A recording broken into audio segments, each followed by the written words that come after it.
আসসালামু আলাইকুম। বাংলাদেশ বেতার, গোপালগঞ্জ। খবর পড়ছি এস এম শফিউল্লাহ রাজ। ফরিদপুরে তারার মেলা ঈশান মেমোরিয়াল স্কুল পরিদর্শন করেছেন জেলা প্রশাসক ও বিদ্যালয় পরিচালনা কমিটির সভাপতি মোহাম্মদ মাজহারুল ইসলাম। গতকাল পরিদর্শনকালে তিনি ক্যাম্পাসের বিভিন্ন অংশ ঘুরে দেখেন এবং শিক্ষা কার্যক্রমের সার্বিক খোঁজখবর নেন।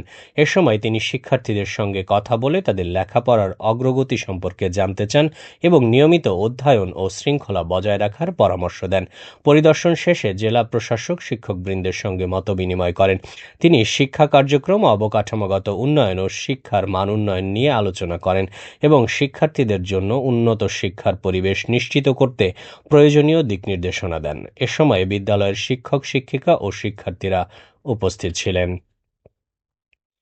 নড়াইলে জাতীয় প্রাথমিক শিক্ষা পদক প্রতিযোগিতা 2026 অনুষ্ঠিত হয়েছে।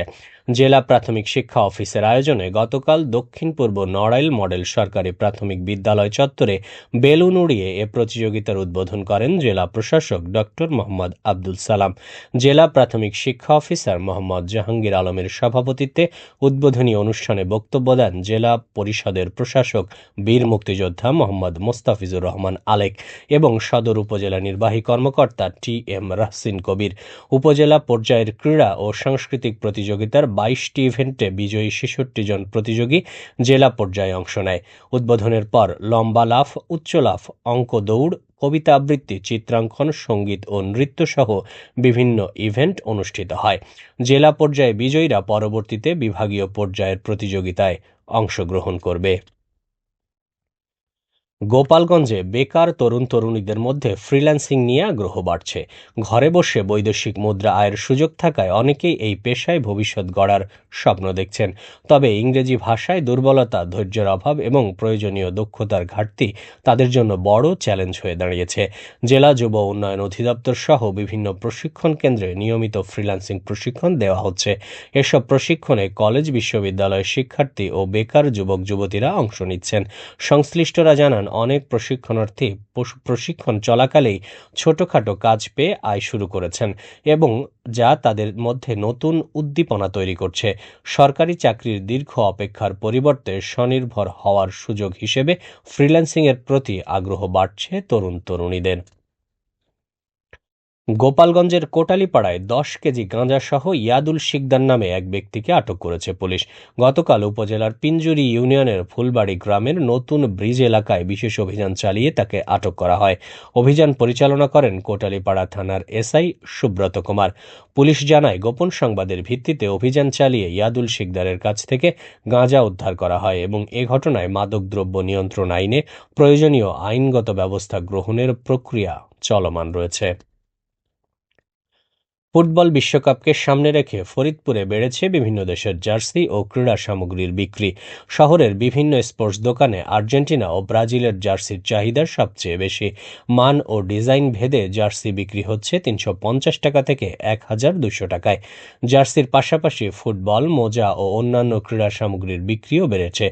বিশ্বকাপ নিয়ে ফুটবল প্রেমীদের মধ্যে উৎসাহ উদ্দীপনা দেখা যাচ্ছে। ব্যবসায়ীরা জানান, টুর্নামেন্ট শুরু হলে বিক্রি আরও বাড়বে। ফরিদপুরের মধুখালীতে সড়ক দুর্ঘটনায় রেশমা বেগম নামে এক নারী নিহত হয়েছেন। গতকাল ঢাকা খুলনা মহাসড়কের গোন্দারদিয়া এলাকায় নিয়ন্ত্রণ হারিয়ে একটি প্রাইভেট কার সড়কের পাশের দেয়ালে ধাক্কা দিলে এ দুর্ঘটনা ঘটে। আহত অবস্থায় ফায়ার সার্ভিসের সদস্যরা তাকে উদ্ধার করে মধুখালী উপজেলা স্বাস্থ্য কমপ্লেক্সে নিয়ে গেলে কর্তব্যরত চিকিৎসক তাকে মৃত ঘোষণা করেন। নিহত রেশমা বেগম সাতক্ষীরা জেলার দেবহাটা উপজেলার কোমরপুর গ্রামের আব্দুস সাত্তার গাজীর স্ত্রী। পুলিশ দুর্ঘটনা কবলিত প্রাইভেট কারটি জব্দ করেছে এবং এ ঘটনায় আইনগত ব্যবস্থা প্রক্রিয়াধীন রয়েছে। এদিকে মাদারীপুর সদর উপজেলার পাঁচখোলা ইউনিয়নের উত্তর মহিষেরচর এলাকায় পুকুরের পানিতে ডুবে আদনান নামে এক শিশুর মৃত্যু হয়েছে। গতকাল দুপুরে এ ঘটনা ঘটে। নিহত আদনান ওই এলাকার আসাদুল মাতব্বরের ছেলে। ফায়ার সার্ভিস ও স্থানীয় সূত্র জানায়, দুপুরে বাড়ির উঠোনে খেলতে থাকা আদনান এক পর্যায়ে পরিবারের অজান্তে বাড়ির পাশের পুকুরে পড়ে যায়। পরে তাকে খুঁজে না পেয়ে পরিবারের সদস্যরা আশেপাশে অনুসন্ধান করেন।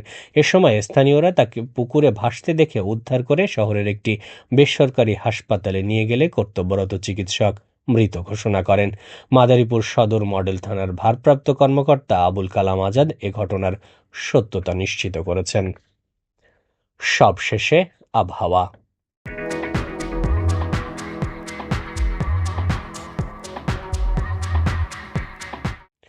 আজ বেলা 1টা পর্যন্ত দেশের অভ্যন্তরীণ নদীবন্দর সমূহের জন্য আবহাওয়ার পূর্বাভাসে বলা হয়েছে ঢাকা, ময়মনসিংহ, ফরিদপুর, খুলনা, বরিশাল, পটুয়াখালী, কুমিল্লা, নোয়াখালী, চট্টগ্রাম, কক্সবাজার এবং সিলেট অঞ্চলসমূহের উপর দিয়ে পশ্চিম অথবা উত্তর পশ্চিম দিক থেকে ঘন্টায় 45 থেকে 60 কিলোমিটার বেগে অস্থায়ীভাবে ঝোড়ো হাওয়া সহ বৃষ্টি অথবা বজ্রবৃষ্টি হতে পারে।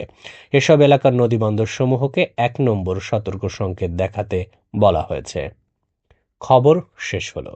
আমাদের পরবর্তী খবর প্রচারিত হবে সকাল 10টা 30 মিনিটে বাংলায়।